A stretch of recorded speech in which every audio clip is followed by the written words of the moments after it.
We're back. Topics in the video description in case you want to zip through this a little quicker. Let's talk about fake cards and fake slabs. Been seeing a lot of this, been getting emails about this. There was a golden auction recently that sold a bunch of fake Tom Brady cards. You know, first of all, let's start. There are some good YouTube channels and some good information out there, collector information out there. Breakout Cards does a really good job. You're going to want to subscribe to him. There's a few websites that I'll post in the video description that do keep track of trimmed cards, altered cards, fake cards, and their serial numbers and their pictures. And you're going to want to check those out in the video description. But why isn't this done at a higher level? Somebody above the food chain than somebody like me, somebody that like Breakout Cards. Why isn't somebody higher on the food chain worried about this? It's always about clear the backlog, get economy service going. Why doesn't everything, every time you grade a card, why doesn't that come with a picture of the card on the PSA website?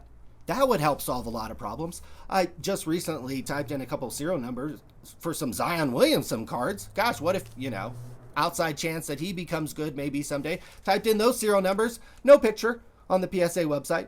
So what if those cards someday become worth thousands of dollars? There's no record on the PSA website of that.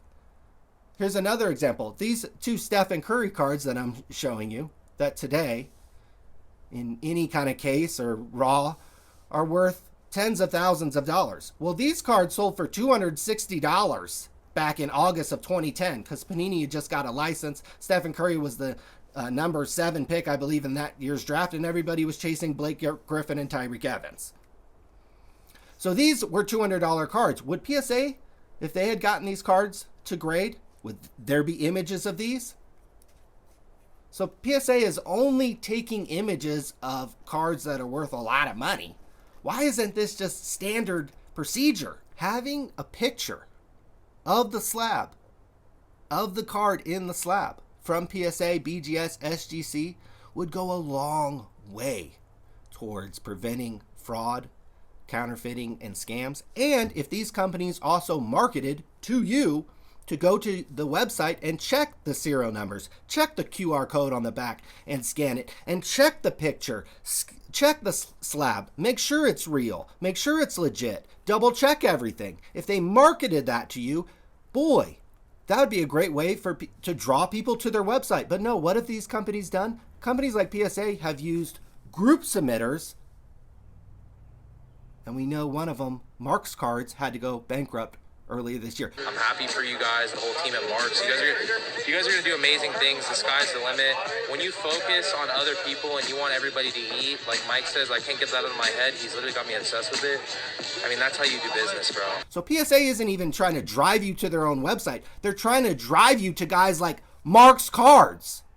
So that's how incompetent I think these grading companies are. All I hear right now is clear the backlog, get economy services going. That'll jumpstart the market. How about we actually have some accountability with these grading companies? Give us a picture of every card. Help prevent fraud. Help prevent scams. Don't leave it on the backs of these guys like Breakout Cards and Blowout Forums and these guys with websites who are trying to do it.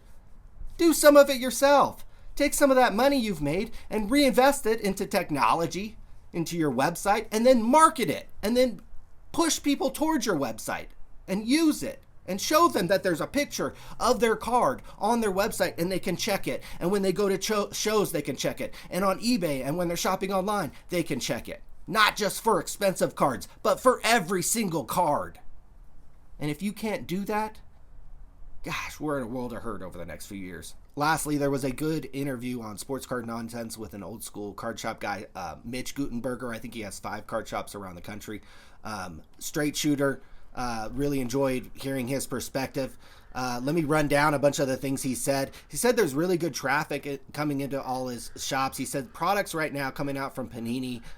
He gave one example of like Panini One football is just too expensive. These products are in some cases like a few $100s too expensive. They're priced like gas when they should be, kind of trickling down with some of the other card prices that we've seen. But card wax prices, he says, is still maybe a little too high. But he's seen good traffic into his shop, people wanting to buy stuff. And this is kind of backed up what we've seen by some of the large card shows recently. Still good traffic. But maybe not as much heat, not as much money flowing around as to be expected in the last year or two. But it's a really good sign that there's still good traffic going into these card shops and still good traffic going into these shows. Hot rumor that he said is, that Panini might be acquired by Fanatics. I thought that was interesting. That's a rumor that he's getting floated around. He said that he's met a lot of the people that Fanatics has hired that are under Josh Luber, the people that are going to be kind of running the nuts and bolts of the card division. He says they're really good with money, these Fanatics guys that they've hired, but they're not really very smart about the industry and cards. So that's a little worrisome there.